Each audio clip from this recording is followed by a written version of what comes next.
Čas na kozmickej úrovni je iný ako ten náš.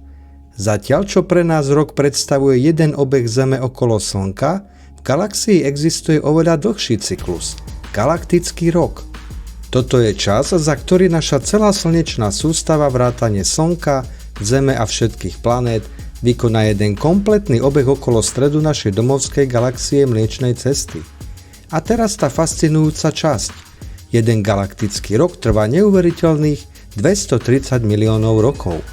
Keď bola naša slnečná sústava naposledy na tomto istom mieste, kde sa práve nachádza teraz, presne pred 230 miliónami rokov na Zemi sa práve objavovali a začínali kráčať prvé dinosaury.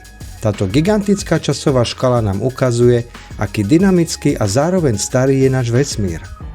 Ak ťa bavia videá o objavoch v astronómii a o vesmíre, daj mi prosím odber na môj YouTube kanál a sleduj facebookovú stránku Obdivuhodný vesmír.